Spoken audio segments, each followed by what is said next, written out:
¿Qué tal amigos? Bienvenidos a un episodio más de la Biblia bajo los lentes en este largo estudio que estamos realizando en el libro de Marcos, en el que ya entramos en la etapa final.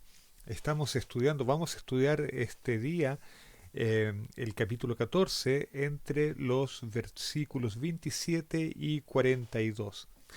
Estamos analizando las últimas horas de vida de Jesús. En el episodio anterior eh, vimos la Santa Cena y dejamos a Jesús y a sus discípulos yendo hacia el Monte de los Olivos, luego de haber cantado los himnos con que se finalizaba la Cena de Pascua.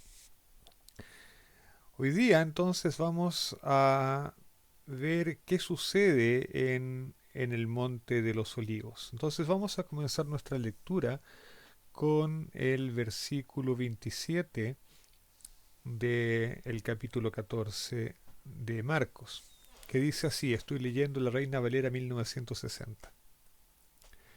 Entonces Jesús les dijo, todos os escandalizaréis de mí esta noche, porque escrito está, heriré al pastor y las ovejas serán dispersadas. Bueno, ya tenemos un texto interesante aquí que analizar. Jesús les explica, les predice a sus discípulos que Él va a ser entregado y que todos lo van a abandonar. Y en referencia a este hecho, Jesús cita un versículo del capítulo 13 de Zacarías. De hecho, cita Zacarías 13:7. Y vamos a leer entonces Zacarías capítulo 13 desde el versículo 7 al 9, porque es muy interesante. Dice así, levántate, espada contra el pastor y contra el hombre que me acompaña, dice Jehová de los ejércitos. Hiere al pastor y serán dispersadas las ovejas. Yo tornaré mi mano contra los pequeñitos. Y acontecerá en toda la tierra, dice Jehová, que 2 tercios serán exterminados y se perderán, mas el otro tercio quedará en ella. A este tercio lo meteré en el fuego, lo fundiré como se funde la plata, lo probaré como se prueba el oro. Él invocará mi nombre y yo lo oiré. Yo diré, pueblo mío, él dirá, Jehová es mi Dios. Por qué es interesante este pasaje? Primero porque el pasaje que Jesús está citando es un pasaje en el que Dios hiere al pastor. Así es que lo que está diciendo, lo que está diciendo Marcos en boca de Jesús es que en su visión de las cosas, o por lo menos pues en la visión de Jesús en el Evangelio, ¿no? Todo lo que va a suceder con Jesús es obra de Dios. Es Dios el que hiera al pastor. Es Dios el que está realizando su obra en todo este episodio de la pasión de Jesús, de la muerte de Jesús. Son las acciones de Dios. Dios es el que lo está haciendo. Pero por otro lado, no solamente habla de herir al pastor, habla de la dispersión de las ovejas, que Jesús relaciona con el hecho de que sus discípulos se van a escandalizar, se van a tener miedo y van a huir y van a abandonar a Jesús. Pero si uno insiste en ir al libro de Zacarías, uno se da cuenta que es extremadamente interesante porque eh, vamos, porque Zacarías en realidad está hablando de la prueba de lo que va a suceder con el pueblo de Dios. Y Dios está diciendo en este pasaje de Zacarías que la mayor parte del pueblo va a perecer, pero va a quedar un remanescente y que Dios purificaría ese remanescente y que ese remanescente sería fiel a él. Pero luego de estos versículos en Zacarías 13, viene Zacarías capítulo 14, por increíble que parezca. Y Zacarías capítulo 14 dice así: He aquí el día de Jehová viene, y en medio de ti serán repartidos tus despojos, porque yo reuniré a todas las naciones para combatir contra Jerusalén, y la ciudad será tomada, y serán saqueadas las casas, y violadas las mujeres, y la mitad de la ciudad irá en cautiverio, mas el resto del pueblo no será cortado de la ciudad. Después saldrá Jehová y peleará con aquellas naciones como peleó en el día de la batalla.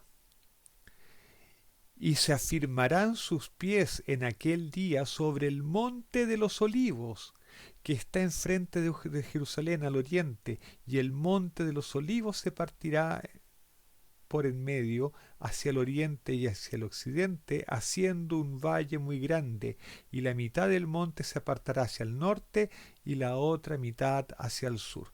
Vean, esto es una tremenda locura.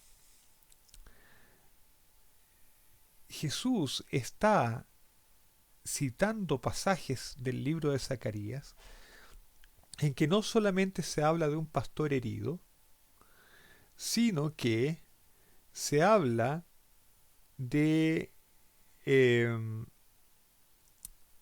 eh, del pueblo remanente, se habla de la ciudad tomada, de la ciudad de Jerusalén tomada y saqueada, y se habla de eh, del monte de los olivos.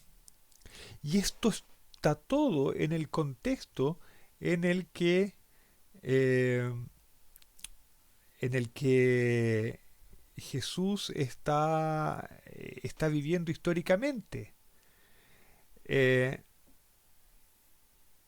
Jesús está, eh, está finalmente diciendo, creo yo, que Él espera que los acontecimientos que van a suceder dentro de pocas horas, que es su muerte y la dispersión de sus discípulos, sean el comienzo del proceso final de la redención de Dios, que va a llevar a la destrucción de Jerusalén, pero que va a llevar también a la manifestación de Dios en el gran día de Jehová, donde se va a manifestar finalmente la salvación eterna de Dios. Y todo eso va a ocurrir teniendo el Monte de los Olivos como lugar protagónico, que es exactamente el, el lugar donde ellos están. Es realmente increíble. Es de una... eh, eh, es realmente sorprendente cómo Jesús coloca todo esto, encuentra todo este contexto en el libro de Zacarías. Entonces la impresión que me da es que Jesús no solamente está refiriéndose aquí a que sus discípulos se, se escandalizarían de él y huirían de Jesús, sino que está diciendo Jesús que está comenzando todo el proceso que va a llevar finalmente a la redención final, y que me parece a mí Jesús esperaba que ocurriera poco después de la caída de Jerusalén ante los romanos, como ya lo había discutido Jesús en el capítulo 13 de Marcos. Versículo 28. Pero después que haya resucitado, iré delante de vos a Galilea. Iré delante de vosotros a Galilea.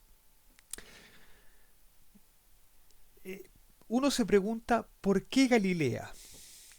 De hecho, en Marcos, al parecer, lo importante después de la resurrección va a suceder en Galilea.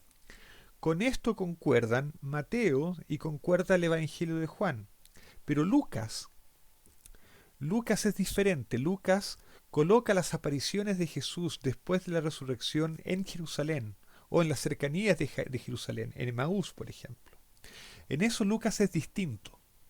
Marcos llama la atención sobre Galilea y uno se pregunta por qué la Galilea. Bueno, Jesús se cría en Galilea. El movimiento de Jesús tuvo como centro Galilea, no Judea. De alguna manera, esto nos habla de el movimiento de Jesús como un movimiento marginal dentro del judaísmo de su época, en el sentido que viene de los márgenes del judaísmo. No es un movimiento que haya nacido del, del, de la corriente principal del judaísmo, sino que de las regiones periféricas. No es un movimiento gestado en Jerusalén. Jerusalén es el escenario de las discusiones con los sacerdotes, con los escribas, es el escenario de la muerte de Jesús, pero no es un movimiento de Jerusalén, es un movimiento que viene de las márgenes del mundo judío. Y lo que Jesús está diciendo es que después de la resurrección, este movimiento tiene que volver a sus orígenes, tiene que volver a la región donde nació, no volverse un movimiento central, centrado en Jerusalén, sino que es un movimiento que tiene que retomar sus raíces en Galilea y desde Galilea probablemente entonces comenzar a difundirse eh, y a ganar territorio, digamos así, ¿no? Y esto es muy importante. No olvidar las raíces, no olvidar de dónde uno viene, no olvidar los puntos iniciales, en este caso un movimiento, pero también esto es válido para las personas. De cierta forma, el carácter marginal del movimiento de Jesús en su época nos recuerda también el carácter marginal de Moisés, porque Moisés, creo que ya lo he dicho en otras ocasiones, es un judío que proviene de las márgenes del judaísmo. Él vivió pocos años con su madre biológica, ¿no? Y por lo tanto tuvo pocos años en su infancia para recibir alguna herencia judía. Moisés se crió en la casa de Faraón, recibió la educación y la cultura egipcia. Luego, cuando él se reencuentra nuevamente con sus raíces y trata de defender a un compatriota suyo, a un judío también, a un israelita, acaba matando a un egipcio y tiene que huir de Egipto y huye hacia el desierto, donde está muchos años y desde el desierto, o sea, desde las márgenes de la civilización, él vuelve a entrar en contacto con el pueblo judío para actuar como libertador.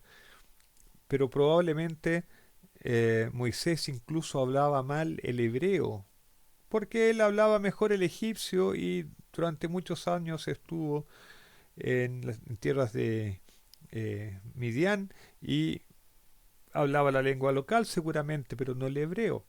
Así es que Moisés era un judío marginal, Jesús también es un judío de los márgenes del judaísmo y el movimiento de Jesús también lo es. Y luego de la muerte de Jesús y la resurrección de Jesús tenían que volver al lugar de origen, no centrarse en Jerusalén. Es un dato curioso. Quizá para no contaminarse con los vicios de la capital, con los vicios que había adquirido el judaísmo en su corriente principal, seguramente. Versículo 29. Entonces Pedro les dijo, aunque todos se escandalicen, yo no.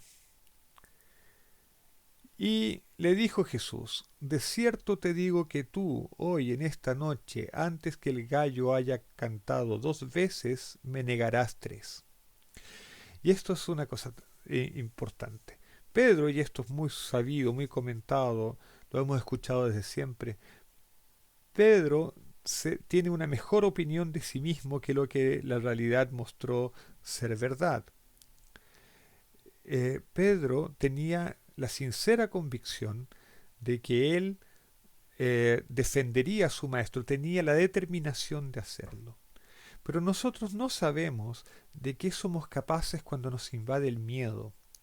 El miedo es una fuerza poderosa que nos lleva a hacer cosas que no queremos. Y en este caso va a llevar a Pedro a negar a su maestro. El miedo muchas veces nos lleva a a la traición de nuestros propios principios. Y son situaciones extremas para las que uno no está preparado, en las que uno no sabe cómo reaccionar. Pero Jesús lo tiene muy claro y Jesús le dice no solamente que lo va a negar, sino que va a ser tan rápido en negarlo que el gallo no va a haber podido cantar, no va a haber alcanzado a cantar dos veces cuando él ya habrá negado tres. No solamente va a negar, no solamente va a negar repetidas veces, sino que va a negar rápidamente. No va a tener dudas en negar a Jesús. Y eso también es una advertencia para nosotros. Para nosotros es relativamente fácil vivir el cristianismo en tiempos de paz, en tiempos fáciles.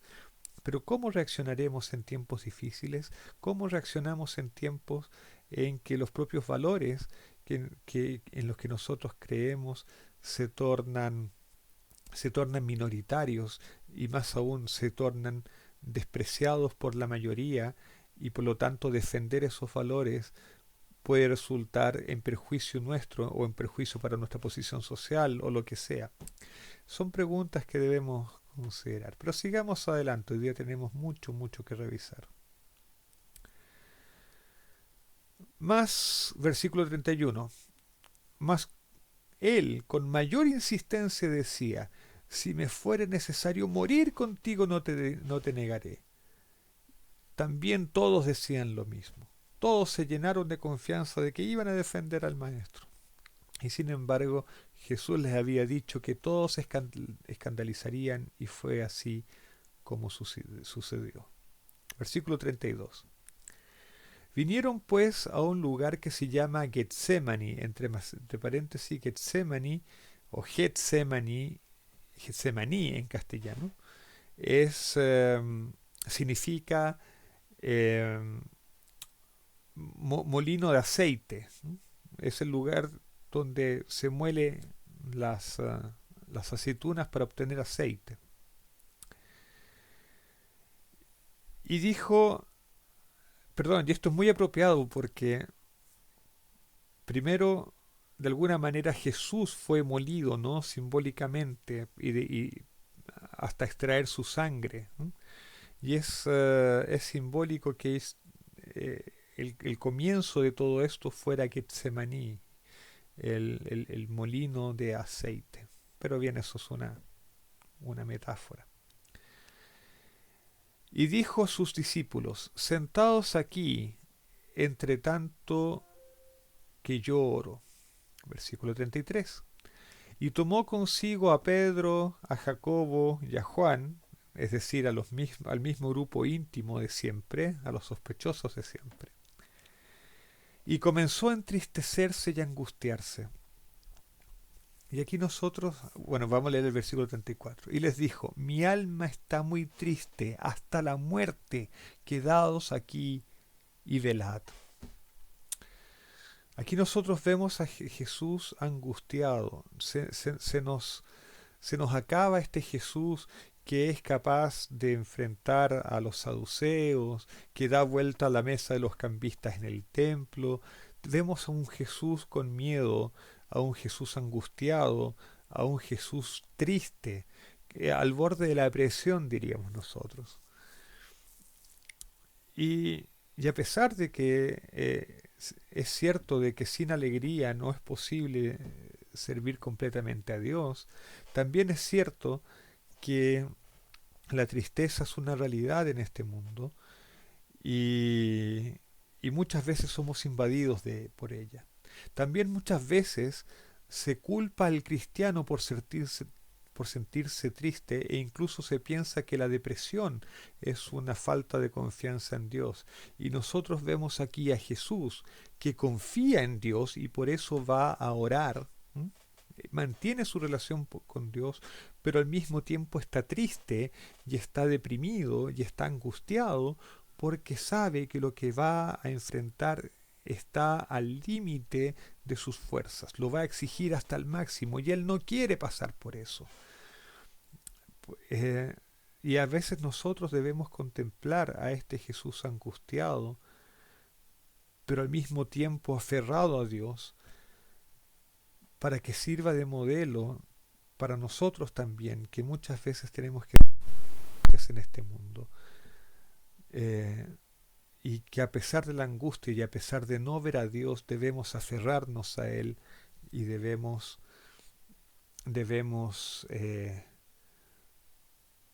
adherirnos a Dios, a pesar de que al mismo tiempo la angustia y la tristeza nos invadan, porque no es siempre garantizado que el aferrarse a Dios sea un antídoto completo para la tristeza que vivimos hoy. No es incompatible creer en Dios y estar aferrado a Él y sentir angustia y sentir angustia eh, eh, permanente hasta la muerte. Quizá un detalle interesante es que Jesús dice, mi alma está muy triste. En griego, la palabra alma que está usando aquí es psige. Psige eh, es, en el, es el equivalente en griego al hebreo nefesh. Y nefesh es el concepto de alma, es la parte espiritual, si ustedes quieren, que anima a los seres vivientes. Y eh, eso de alguna manera, es la parte espiritual del ser humano que está en contacto con el cuerpo. Es también lo que tenemos en común con los animales, la psique. De hecho, se dice que la psique de los animales, el nefesh de los animales, el alma de los animales está en su sangre. Así es que es una parte espiritual en contacto con el ser humano. Y tiene que ver con nuestra parte instintiva. Si lo vamos a ver desde el punto de vista de la psicología, tiene que ver por lo tanto con nuestra parte instintiva, con nuestro inconsciente, diríamos, ¿no? Con todo aquello que tenemos en común con los animales. Y son cosas que no podemos controlar, que no pasan por nuestro consciente. Y el miedo es una de las características que tiene el nefesh. El nefesh está relacionado con nuestros instintos, entre ellos los instintos de supervivencia, con el miedo, por lo tanto. Y lo que está diciendo Jesús, por lo tanto, es que en su humanidad, en su, su, su, su parte inconsciente lo está llevando a una tristeza tan grande y lo único que él puede hacer es a través de su consciente aferrarse a Dios. Pero las emociones son parte nuestra y muchas veces son incontrolables. Por, de la misma manera como los discípulos van a sentir miedo y van a sentir angustia, Jesús siente angustia. La diferencia entre los discípulos y Jesús es que Jesús es capaz de usar su parte consciente, su voluntad humana, para todavía aferrarse a Dios, mientras que los discípulos se van a dejar dominar por el miedo y van a huir. Vamos a ver que esta distinción de alma, de psique, de nefesh, va a ser importante un poco más adelante. Yéndose un poco adelante, se postró en tierra y oró que si fuese posible pasase de él aquella hora. Jesús se resiste. Jesús no quiere pasar por lo que tiene que pasar. Él sabe que es la voluntad del Padre, pero él no quiere pasar por eso. Y aún así, como vamos a ver en el versículo siguiente, él somete su voluntad a la voluntad del Padre. Y decía, Abba, Padre, todas las cosas son posibles para ti. aparta de mí esta copa, mas no lo que yo quiero, sino lo que tú. Jesús llama a Dios Padre. Esta no es una situación desconocida en el judaísmo. En la propia Biblia, en la propia Biblia, Dios es llamado de Padre. Por ejemplo, en el profeta Isaías, en el capítulo 63, ¿no es cierto? Se dice, pero tú eres nuestro Padre, aunque Abraham nos ignore e Israel no nos reconozca, tú, Jehová, eres nuestro Padre, Redentor nuestro, es tu nombre desde la eternidad. Los judíos también llamaban a Dios como Padre. Isaías 64 también, versículo 8. Ahora bien, Jehová, tú eres nuestro Padre, nosotros somos el barro y tú el alfarero. En Jeremías también encontramos algo así. Ahora es Dios hablando. ¿Acaso no me llamas ahora mismo Padre mío y guía de mi juventud? En el mismo capítulo 3 versículo 19 de Jeremías, Dios dice, y dije, me llamaréis Padre mío, y no os apartaréis de en pos de mí. En los salmos también, el Salmo 68, versículo 5, Salmo 89, 26, Salmo 103, 13, en todos esos lugares Dios es llamado de Padre. Y Jesús hace eso, ya se relaciona con Dios como un hijo con un padre, y de hecho lo llama Abba. Abba es la forma aramea de decir papá, de decir padre. No es necesariamente un diminutivo, Abba es padre en arameo. Pero aquí se ve el conflicto. Jesús está suplicando como un hijo que el papá retire de él el castigo, que lo, no lo haga pasar por la tremenda prueba que viene. De hecho, en el Antiguo Testamento también está esta imagen de la copa, de ira. Y en Isaías, en versículo 51, Isaías 51, por ejemplo, se muestra que Jerusalén, que Judea, tuvo que tomar la copa de la ira de Dios, pero Dios se la retira, dice, ya has bebido suficiente. En el caso de Jesús, esa copa no va a ser retirada y Jesús va a tener que beber la copa de la ira de Dios completa. Y Jesús se resiste a eso, pero al mismo tiempo se somete a la voluntad del Padre. Versículo 37. Vino luego y los halló durmiendo, y dijo a Pedro: Simón, ¿duermes? ¿No has podido velar una hora? Velad y orad para que no entréis en tentación. El espíritu a la verdad está dispuesto, pero la carne es débil. Ya, detengámonos aquí un poco para decir lo siguiente.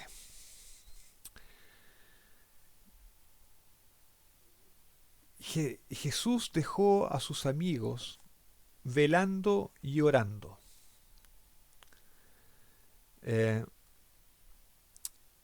Que son las mismas recomendaciones que en el capítulo 13 Jesús da a la iglesia como aquello que deben hacer mientras esperan el retorno del Mesías, mientras esperan la manifestación del reino de Dios. Así es que de alguna manera lo que está sucediendo con Pedro y con Juan y con Jacobo y con los demás discípulos es, si no un anuncio, por lo menos una advertencia de lo que no debe pasar con nosotros. Jesús está orando, está rogando al Padre y los discípulos están durmiendo. Es normal que estén durmiendo. La ceremonia de Pascua es larga, termina muy avanzada la noche. Los discípulos habían viajado hasta Jerusalén, habían caminado durante todo el día seguramente, estaban cansados. Pero por otro lado, no era tiempo de dormir, era tiempo de velar, de mantenerse alertas y en contacto con Dios. ¿Para qué? para no entrar en tentación. ¿Y qué significa entrar en tentación finalmente? Entrar en tentación significa a sucumbir a las ilusiones de este mundo, ya sea a través del miedo o a través de querer participar de lo que el mundo participa y olvidarse de la realidad, que la realidad última es Dios mismo.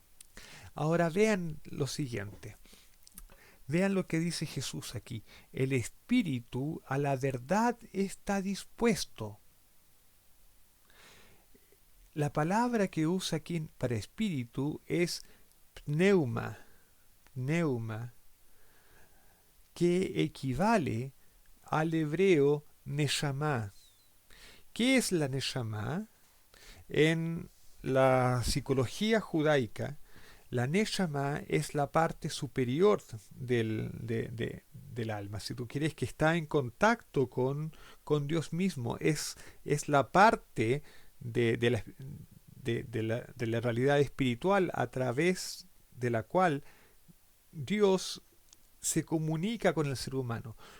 Cuando Dios hizo a Adán y Eva, les insufló la Neshama. Eso es lo que dice el texto en Génesis. Les insufló Neshama, les insufló el espíritu. Y entonces los hizo distintos de los animales. Los animales tienen instintos, tienen vida, tienen un cierto nivel de conciencia, eh, tienen incluso ciertos niveles de inteligencia, pero no son capaces de comunicarse con Dios. Dios se comunica con el ser humano porque el ser humano fue formado como los animales, pero espiritualmente hablando fue hecho a la imagen de Dios, recibió la Neshamal, recibió la capacidad de comunicación con Dios. Y esa Neshama, que es aquello que nos impulsa hacia la verdad, hacia la búsqueda de la verdad, nos impulsa hacia Dios, ¿eh? es, es la fuente de de todo ideal, de todo sentimiento noble. Y el espíritu, entonces la Neshama, dice Jesús, está a la verdad dispuesta. ¿Qué significa que esté a la verdad dispuesta? ¿Mm? ¿Qué significa que esté dispuesta? Está lista para comunicarse con Dios, está lista para cerrarse a Dios. Pero, dice, pero la carne es débil. ¿Y qué es la carne? La carne es aquello que está incluso más bajo que el nefesh, es nuestra parte material. Y nuestra parte material necesita descanso, necesita reposo, necesita alimentarse, tenemos hambre, esas cosas. Y aquí Jesús está haciendo alusión a esta guerra que existe entre nuestra parte superior que quiere las cosas espirituales, llamaríamos así, y nuestra parte material que lo que quiere son los placeres inmediatos de satisfacer las necesidades del cuerpo. Y esa es una pulsión muy poderosa porque al final nosotros somos seres de carne y hueso y necesitamos reposar, necesitamos descansar, necesitamos distraernos, necesitamos comer, necesitamos muchas cosas. Pero no es bueno dejar que el aspecto material domine siempre. El espíritu tiene que ser aquello que eh, que eh, el espíritu tiene que ser aquello que eh, pilote al cuerpo, tiene que ser el jinete del cuerpo. Nosotros debemos cuidar de nuestro animal que somos, ¿no? Pero sin duda no debemos dejar que sean las pulsiones animales las que nos guíen, sino que debe ser el espíritu el que tome las riendas. Para ser preciso, y aquí debo reconocer que no fui todo lo cuidadoso que debía. Pneuma en griego en realidad es equivalente a, a ruach. Ruach es la sede de la voluntad. Pero en la psicología hebraica hay tres niveles de alma. Está Nefesh, Ruach y Neshama. La Neshama es la parte superior, el Nefesh es la parte inferior y eh, Ruach, el espíritu, es lo que es la voluntad, es aquello que escoge entre los estímulos divinos y los estímulos materiales. Pero aquí en el lenguaje de Jesús me parece que con pneuma él está haciendo referencia a la Neshama. Cierro paréntesis. Versículo 39. Otra vez fue y lloró, diciendo las mismas palabras. Al volver, otra vez los halló durmiendo, porque los ojos de ellos estaban cargados de sueño y no sabían qué responderle. Vino la tercera vez y les dijo: Dormid ya y descansad, basta, la hora ha venido. He aquí el Hijo del Hombre es entregado en manos de los pecadores. Levantaos, vamos, he aquí se acerca el que me entrega. Veamos. Eh, Llama la atención que Jesús repite sus oraciones. El versículo 39 dice: otra vez fue y lloró diciendo las mismas palabras. Y probablemente él oró lo mismo tres veces. Es decir, tres veces él insistió con Dios de que no quería pasar por tamaña prueba. Y sin embargo, las tres veces él se somete a la voluntad de Dios. Esto, de alguna manera se me ocurre a mí, es paralelo a las tres tentaciones que sufre en el desierto, que Marcos menciona, pero no las detalla. También, de alguna manera, nos recuerda a Moisés, que ora, para que Dios lo deje entrar a la tierra prometida, hasta que Dios le dice: basta, ya no más, ya no ores más, no quiero saber ni una palabra más de este asunto. Y Moisés también termina sometiéndose a la voluntad de Dios. Jesús tiene que batallar con Dios. Y sin embargo, las tres veces encuentra a sus amigos durmiendo. Y estas tres veces van a ser paralelas a las tres veces que Pedro negó a Jesús. Pedro tuvo tres oportunidades para prepararse para lo que venía y falló en las tres. Y eso lo llevó a que negara también tres veces a su maestro. El versículo 42 dice: levantaos, vamos, he aquí se acerca el que me entrega. Y vamos a dejar la entrega de hoy por aquí. Vamos a dejar a Jesús esperando que llegue el traidor, porque él, a pesar que sabía que iba a ser preso, no huyó, sino que enfrentó lo que tenía que hacer con valentía, con tristeza, con, con, con angustia, orando a Dios, pero por sobre todo tomando la decisión firme de, a pesar de todas las cosas, a pesar de la tristeza, a pesar de las circunstancias, a pesar de todo lo adverso que venía, él decide hacer la voluntad de Dios. Que ese sea nuestro ejemplo y que podamos hacer algo mejor que Pedro, que Jacobo y Juan, que podamos mantenernos aferrados a Dios constantemente y de tal manera que nuestra experiencia espiritual sea siempre victoriosa. Que tengan todos un Shabbat Shalom, un muy feliz sábado y nos vemos en el próximo video la próxima semana si Dios quiere. Chao.